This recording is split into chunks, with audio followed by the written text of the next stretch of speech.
Paz do Senhor, tudo bom? Nós estamos iniciando aqui a 12ª lição, né, desse trimestre, praticamente encerrando, né, eu acho que é a penúltima lição desse trimestre, que tem o título principal sobre o livro de Esther.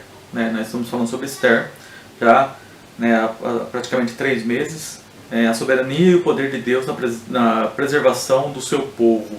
Apesar de ser um livro, como nós já falamos, e muitos outros professores também já falaram, que não cita o nome de Deus, mas nós temos aqui a presença de Deus e a soberania e o agir de Deus diante de um povo que ele havia formado para poder, dessa linhagem, desse povo, viesse o Messias.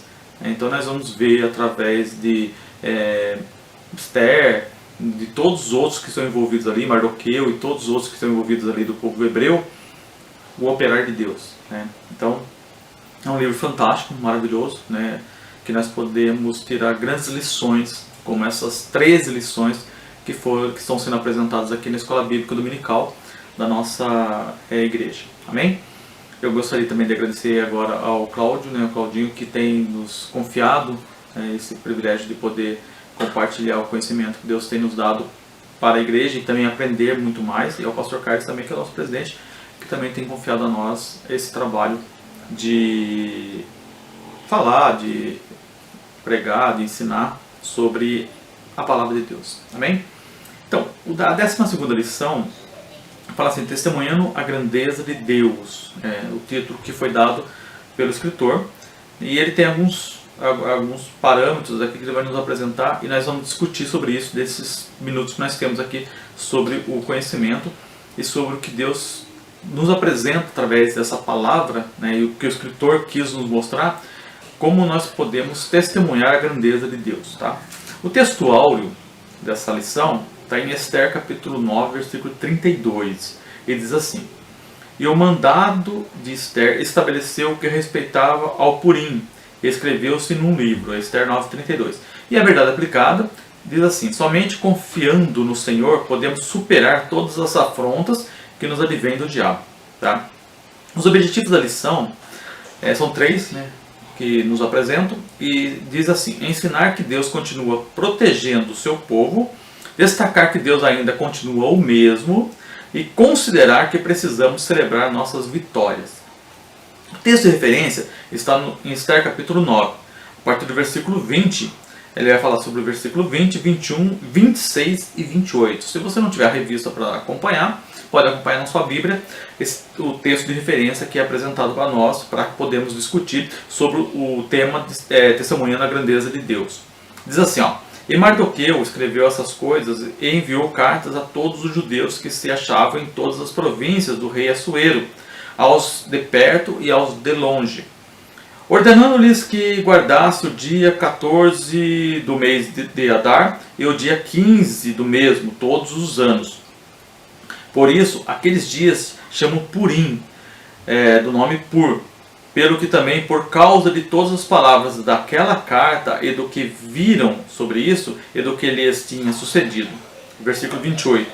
E que esses dias seriam lembrados e guardados por toda geração, família, província e cidade, e que esses dias de Purim se celebrariam entre os judeus, e que a memória deles nunca teria fim entre os que entre os da tua semente, de sua semente.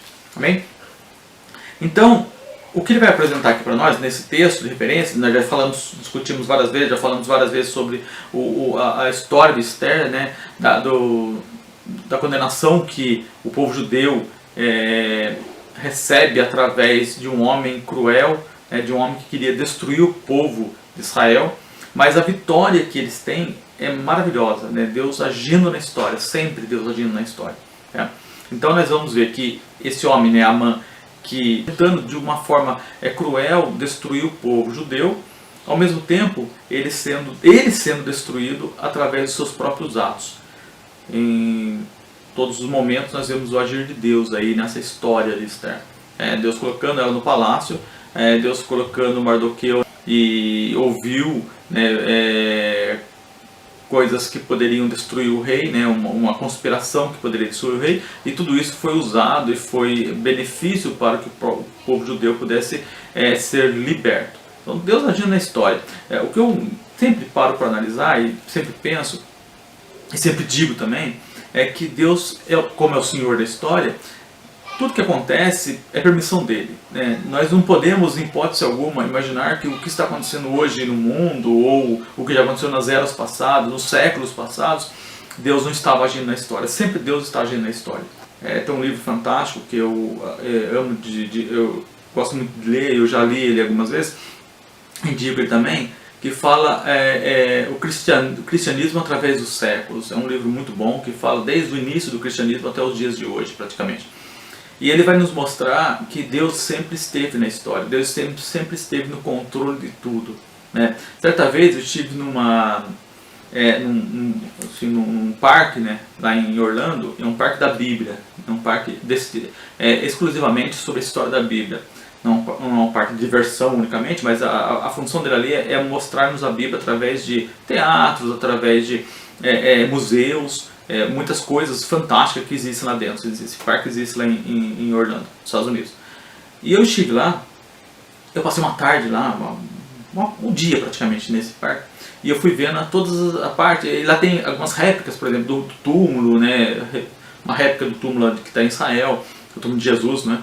Nós temos também um galpão, não é um galpão, mas assim, é tipo como se fosse um castelo, onde mostra a história da Bíblia. E quando você entra nesse castelo, eles vão mostrando através de pergaminhos, através de textos, a preservação da Bíblia e do conhecimento bíblico durante esses 2000 anos, pouco mais de 2000 anos, que nós vemos desde quando começou o cristianismo. E aí, fazendo uma analogia com esse livro que eu li, né, a história do cristianismo, eu vejo a preocupação de Deus até de nos preservar e nos guardar os seus escritos, a sua palavra, para que nós pudéssemos hoje estar falando sobre ela. Os 66 livros da Bíblia que nós temos na mão, né, que nós temos aqui para a gente poder estudar, para a gente poder meditar, para a gente poder aprender sobre ele, foram preservados de uma forma miraculosa. Não tem como você ou eu admitir que isso foi guardado, foi preservado por um simples capricho da humanidade, ou porque homens guardaram, ou porque eles quiseram guardar. Não, não, não. O poder de Deus sempre agiu por trás disso, e a palavra de Deus ela é maravilhosa a ponto de nos mostrar isso. Então, quando eu vejo testemunhando a grandeza de Deus nesse tema da 12ª lição, e eu gostaria de compartilhar com vocês, nesses minutos que nós temos, que vocês parassem para meditar um pouquinho sobre isso e entendessem o que Deus quer falar com vocês, o que Deus tem guardado para vocês. Quando eu paro, por exemplo, no primeiro ponto aqui ele fala assim, vencendo os inimigos, né, e ele vai nos mostrar as vitórias, né, da submissão ao Senhor. Quando eu sou submisso ao Senhor, quando eu estou debaixo da vontade de Deus, eu consigo entender e compreender que Deus ele vai governar a minha vida. Nós temos que entender que todos nós temos a missão de testemunhar a grandeza de Deus. E é isso que está falando na nossa lição aqui. É testemunhar a grandeza de Deus. E o que o comentarista fala aqui, e eu gostaria de compartilhar com vocês, é o seguinte, na introdução. Através dessa lição, veremos que as pessoas passam por um momento de dor, medo e sofrimento. Com Esther não foi diferente, mas Deus transformou seu sofrimento em alegria. Então, quando nós sabemos e temos a consciência que como pessoas cristãs, pessoas que estão debaixo da graça de Deus, da vontade de Deus, passamos por momentos de dor e sofrimento, e medo até, como eu falo aqui na lição, e nem por isso nos incapacita ou nos diminui diante do mundo. Porque apesar de nós passarmos por isso, nós temos que entender que Deus está no controle de tudo. Você pode falar, mas pastor, eu estou com medo do que está acontecendo hoje na humanidade, eu estou com medo do que está acontecendo aqui em Jundiaí ou em São Paulo, eu estou preocupado com o que está acontecendo. Isso não te diminui, e não diminui a sua fé. Você tem que entender que a sua fé ela não está baseada em você não ter dor, não ter medo e não ter sofrimento. As pessoas acham que pelo fato de ser cristãs ou ser crentes, vai isentá-las de ter dor, medo e sofrimento, mas isso não é o que a palavra de Deus diz. Nós vamos ter medo, dor e sofrimento. Porque nós somos humanos, nós estamos aqui na Terra e o sofrimento é inerente da raça humana. E isso faz com que nós nos acheguemos mais a Deus. E aí ele fala assim, com Esther não foi diferente, mas Deus transformou o seu sofrimento em alegria. Então quem sabe o sofrimento que você está passando hoje pode ser transformado em alegria. Deus está no controle. E quando nós temos essa consciência e nós não estamos vivendo apenas de aparência, nós estamos vivendo para podermos vencer os inimigos que são apresentados a nós todos os dias, nós vamos ser vitoriosos. O ponto 1 diz assim, como diz, vencendo os inimigos. Ele fala assim, o comentarista fala, as vitórias são decorrentes da submissão ao Senhor. Moisés escreveu, e será que se ouvires a voz do Senhor teu Deus, tendo cuidado de guardar todos os seus mandamentos que eu te ordeno hoje, o Senhor teu Deus te exaltará sobre todas as nações da terra. Deuteronômio capítulo 28, verso 1.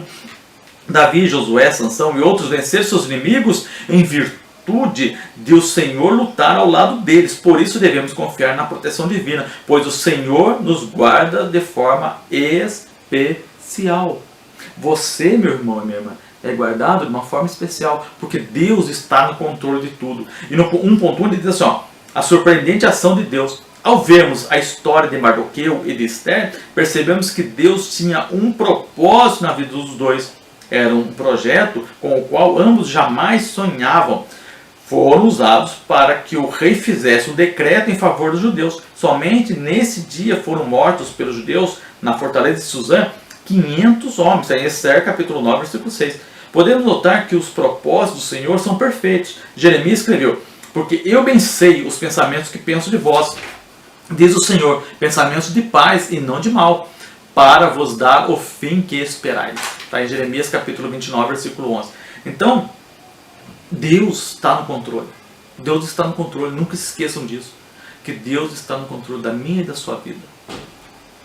A esperança que nós temos é uma esperança que o mundo não tem. Porque nós sabemos que independente da calamidade que o mundo está sofrendo ou passando, que as pessoas estão sofrendo ou passando, nós sabemos que depois dessa vida eu terei uma vida eterna com Deus, a ponto de eu me alegrar, de eu ter a certeza absoluta, de eu ficar triste muitas das vezes quando alguém falece ou deixa esse mundo, como já aconteceu na minha família e em tantos outros lares. Nós nos entristecemos não pela pessoa, nós ficamos tristes porque nós vamos sentir saudades daquela pessoa, mas essa vida é uma vida passageira.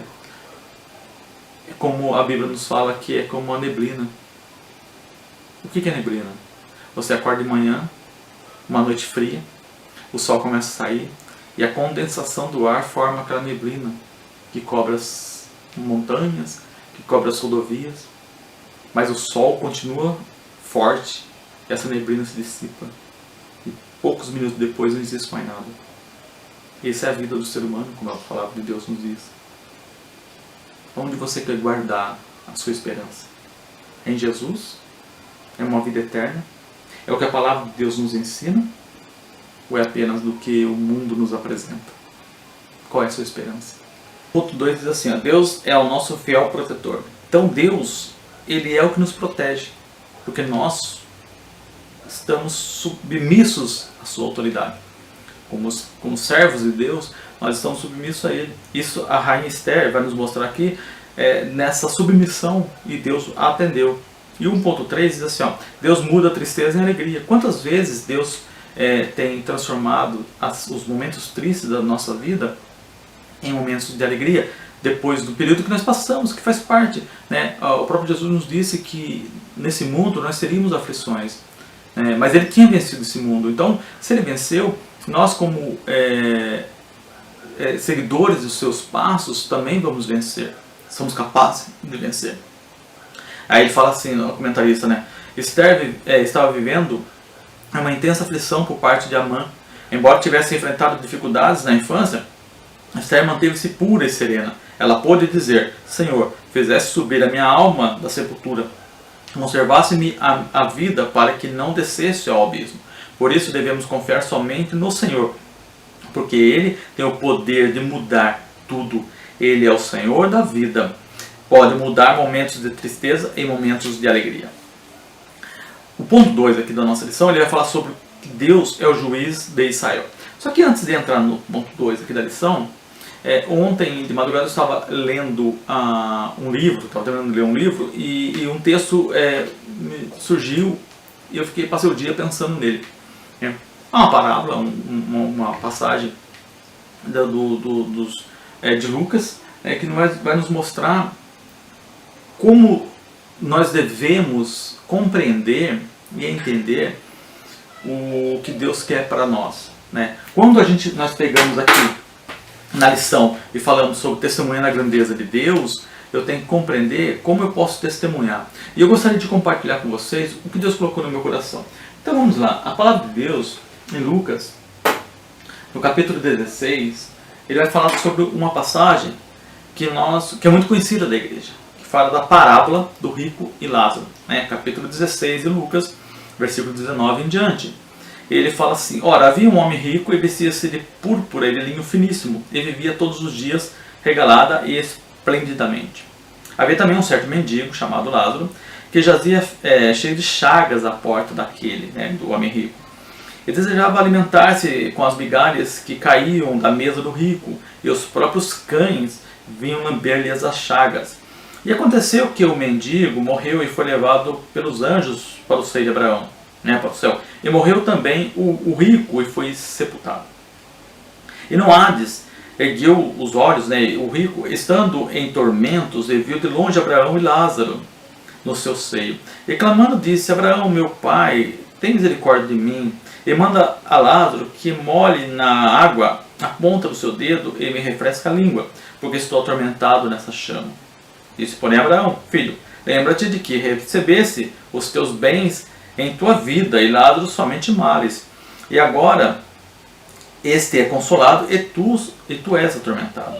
E além disso, está posto um grande abismo entre nós e vós, de sorte que o que se quisessem passar daqui para vós não poderiam, nem tampouco os de lá para cá. Passar para lá para cá. E disse-lhe: rogo-te, pois, ó pai, que mandes a casa de meu pai, né?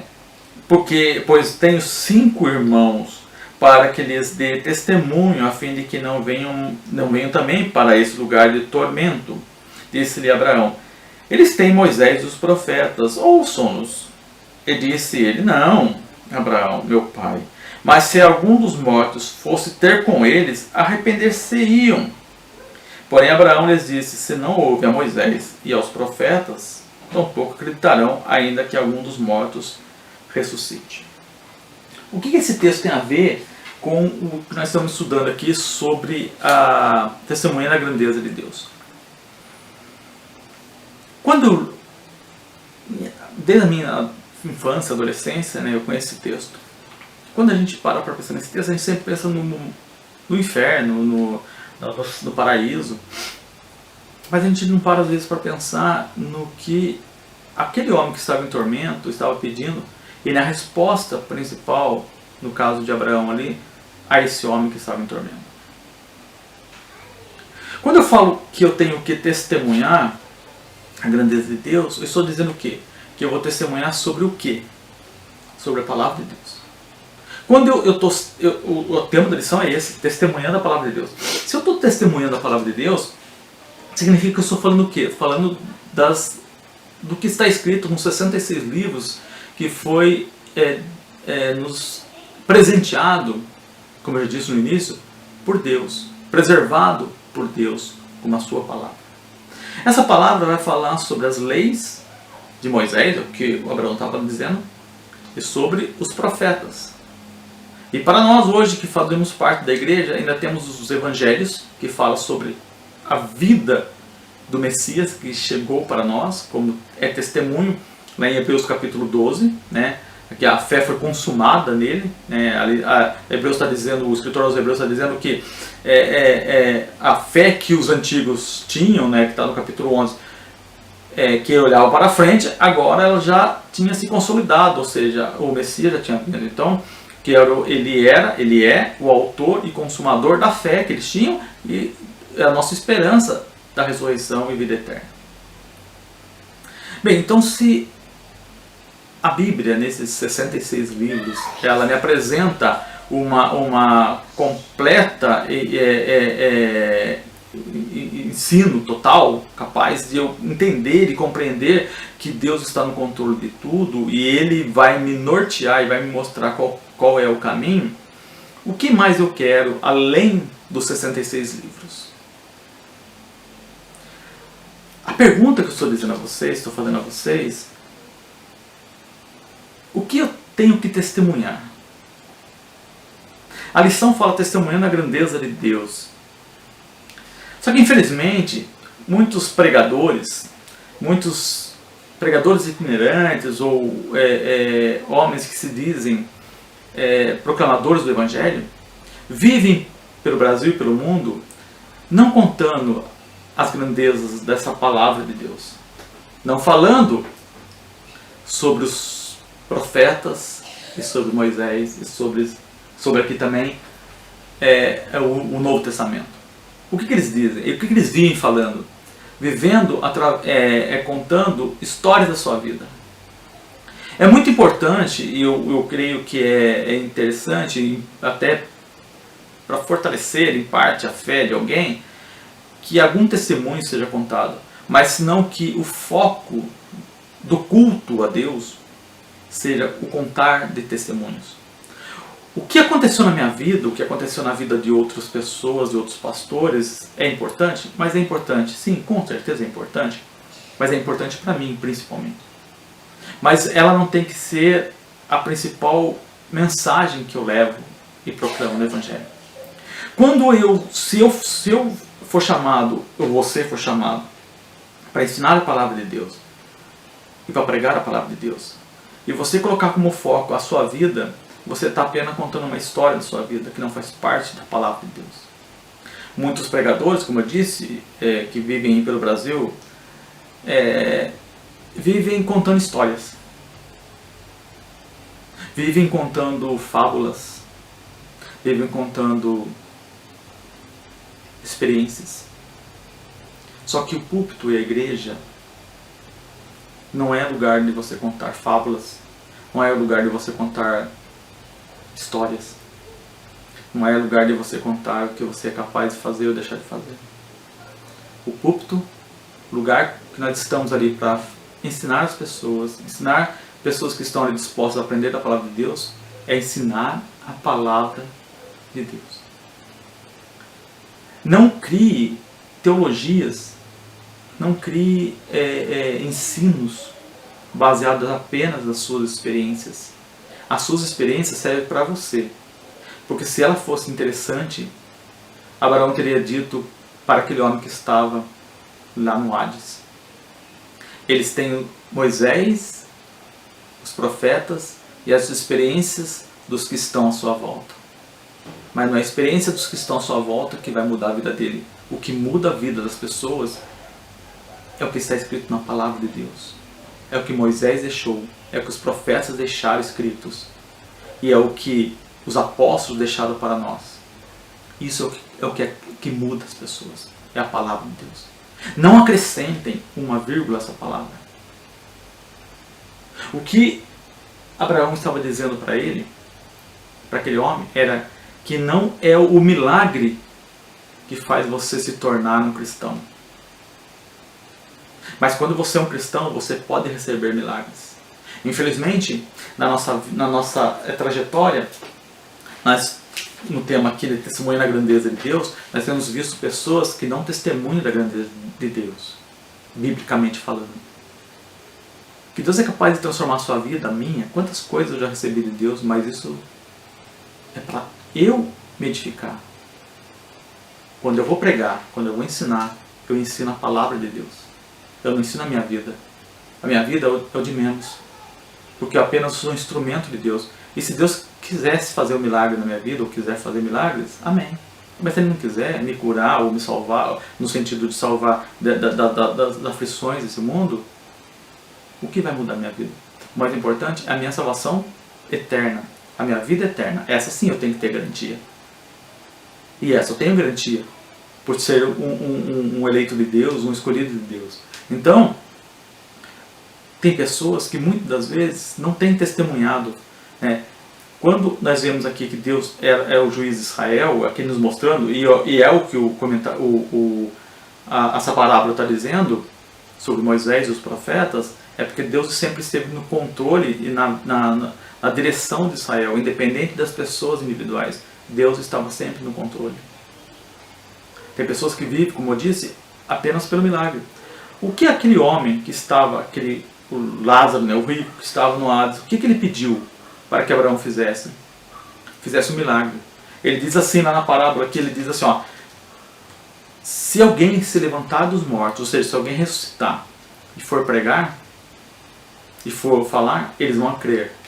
Só o que Abraão disse a ele, na parábola, é assim, ó, se eles não ouvem, nem Moisés e os profetas, ou seja, se eles não ouvem a palavra, tão pouco eles acreditariam no milagre que estava acontecendo.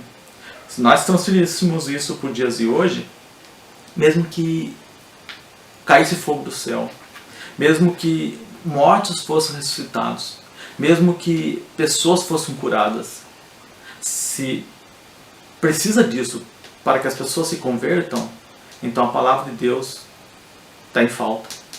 O que ele está dizendo ali? Ele está dizendo assim, olha, basta para a salvação ouvir Moisés e os profetas. Basta para a salvação ouvir o que está escrito na Bíblia. Milagres, curas, movimentos, isso é apenas passageiro. Isso não salva ninguém. O que salva é a pregação da palavra. É isso que está escrito aqui. Quando ele fala aqui, literalmente, no final aqui da parábola, ele fala assim no versículo 29, disse-lhe Abraão, eles têm Moisés e os profetas, ou seja, ele tem a palavra de Deus. Tá? É isso que ele está dizendo.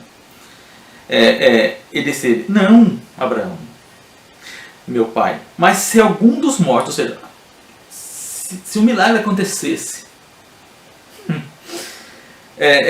fosse ter com eles, ou seja, se algum dos mortos for ter com eles, arrepender-se-iam. Aí Abraão dá a sentença final, que é maravilhosa. Porém Abraão lhe disse, se não ouvem Moisés e os profetas, tampouco acreditarão, ainda que um dos mortos ressuscite, ainda que aconteça milagres, ainda que aconteça ressuscitar pessoas, ainda que aconteça curas, ainda que aconteça de paralítico andar. Isso é bom? Claro que é bom. E Deus é capaz de fazer? Com certeza é capaz de fazer. Eu não estou negando isso em hipótese alguma. Eu estou dizendo o seguinte, que, como o tema fala aqui, ó, testemunhando a grandeza de Deus. Testemunhar a grandeza de Deus não é contar a experiência da sua vida, não é contar a história da sua vida. Testemunhar a grandeza de Deus é pregar a palavra de Deus, é ensinar a palavra de Deus. É o que disse na parábola, Jesus está dizendo, não fui eu que disse, foi Jesus que está dizendo. Se eles não ouvem os Moisés e os profetas, nem tampouco vão acreditar nos milagres. Então quem acredita que pregar o evangelho, que uma igreja tem que ser fundada e baseada em experiências, está fora do que a palavra de Deus está nos ensinando. Está fora do contexto da palavra de Deus. Porque a palavra de Deus nos diz que nós temos que ensiná-la. São 66 livros, de Gênesis a Apocalipse. Nós temos aí um compêndio guardado pelo nosso Deus. Como eu disse no início, quando eu vi naquele parque lá em Orlando. Guardado por Deus, para que nós pudéssemos hoje compartilhar e vivermos de acordo com o que essa palavra nos ensina. Testemunhando a grandeza de Deus. O que você tem feito para testemunhar essa grandeza de Deus? Você tem vivido apenas experiência, contado histórias? Ou vivido apenas para celebrar a sua vida?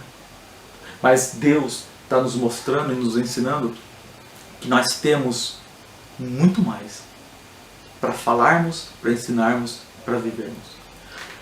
Mas exclusivamente no que a palavra dele nos deixou. Quer ser um atalaia, quer ser um testemunho, uma testemunha de Deus, então se limite a Gênesis, Apocalipse. Pode contar algum testemunho? Pode. Mas a base das mensagens cristãs, a mensagem transformadora, a mensagem de salvação, não é a experiência da sua vida. A experiência da sua vida é para você. A experiência da minha vida é para mim. O que salva, o que transforma, não é a experiência da sua vida. O que salva e transforma é a palavra de Deus. Como eu disse ali, Jesus Cristo dizendo que se eles não ouvem, nem Abraão, nem Moisés e os profetas, tampouco acreditariam nos milagres que podem acontecer. Com certeza, aí aparecerão e aparecem muitos cientistas dizendo que foi alguma fraude, alguma coisa que aconteceu, mesmo que o morto ressuscite. Então, não viva de experiência, não viva de arrepios, mas viva do conhecimento da palavra de Deus. É isso que nós estamos transmitindo aqui, é isso que nós estamos ensinando aqui. Deus é o juiz de Israel. É hora de celebrar. Ele fala aqui, o comentarista fala assim, ó, Mardoqueu escreveu cartas acerca do livramento que o Senhor deu a Israel e os enviou a todos os judeus pertencentes às 127 províncias do rei Assuero. Em virtude desse tamanho livramento, Israel festeja até o dia de hoje a festa de Purim, como constante recordação do grande livramento que tiveram os judeus das mãos malvadas da Amã, que tinha como pretensão destruir, matar e aniquilar todos os judeus, jovens e velhos, crianças e mulheres, num único dia. Podemos extrair do livro de Esther grandes exemplos para a nossa vida cristã. Notamos que ao longo do livro, que Deus está no controle de nossos caminhos, transformando nosso choro em lágrimas de alegria. Esse é o Deus que eu sirvo. Esse é o Deus que você serve. Se Deus te chamou e você está ouvindo essa mensagem, é porque você tem um chamado de Deus.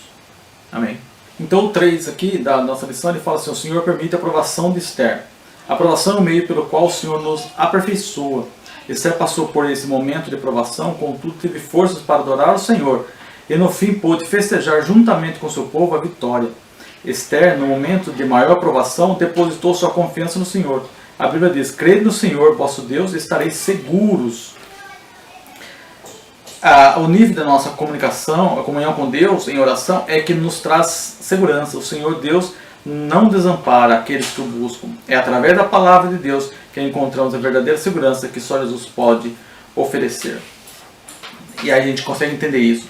Era hora de festejar. Nesse momento, depois de toda a luta que eles passaram, Esther festejou. O fato de o livro de Esther não mencionar o nome do Senhor é só um detalhe, porque sua presença e como ele dirige os fatos e os tempos para favorecer o seu povo são perceptíveis e inquestionáveis. As cartas escritas por Mardoqueu conclamam o povo a celebrar, e que esses dias seriam lembrados e guardados por toda geração, família, província e cidade, e que esses dias de Purim se celebrariam entre os judeus, e que a memória deles nunca teria fim entre os de sua semente.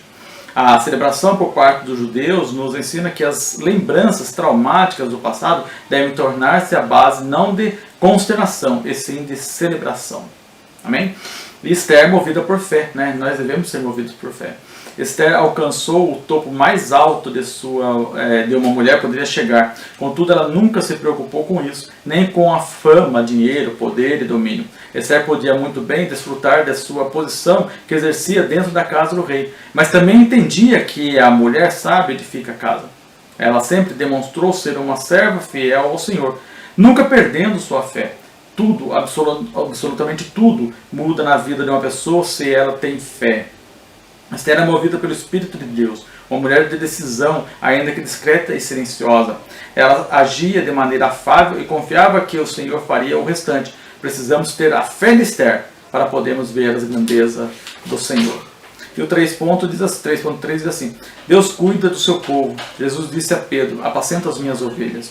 Aqui fica bem claro que a vocação cristã está em assumir uma responsabilidade afável e amorosa uns pelos outros.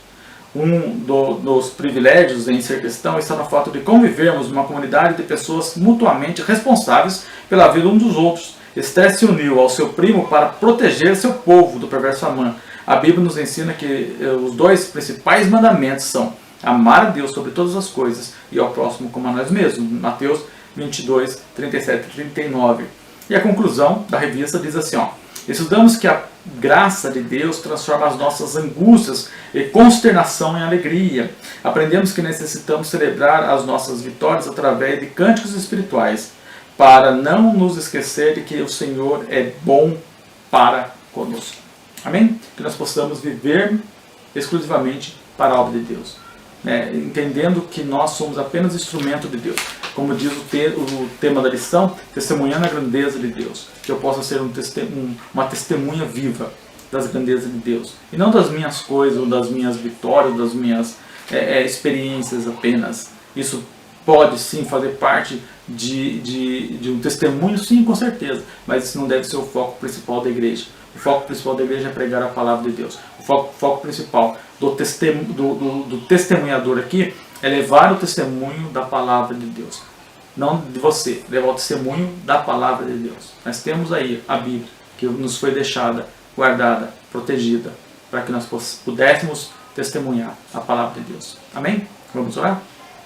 Senhor, meu Deus, meu Pai, te agradeço por esses momentos que passamos na Tua presença, estudando a Tua palavra, Senhor. Nos capacita, Senhor, cada dia mais para podermos entender e aprender a Tua palavra. Dá-nos entendimento a todos nós, para que possamos ser, assim, testemunhas do Senhor, do que o Senhor nos deixou para ensinar, para pregar, para falar. Que nós possamos, Senhor, perante o mundo, ensinar a Tua palavra, diante da Tua igreja, ensinar a Tua palavra sempre, ensinar a Tua palavra. Que esse seja o foco da nossa vida, da nossa comunhão contigo e do nosso aprendizado. Que todos que estão aqui convictos e estão estudando a Tua palavra possam ter essa certeza que só a Tua palavra é capaz de transformar a humanidade. Eu agradeço por tudo, agradeço porque o Senhor nos deixou, porque o Senhor preservou ela para que nós pudéssemos, até os dias de hoje, falar sobre o que o Senhor quer.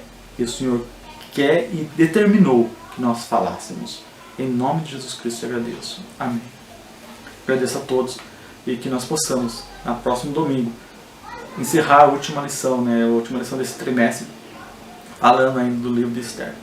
E todos nós juntos temos algo novo para poder falar e ensinar a todos que estão carentes de entender e ouvir a palavra de Deus. Amém.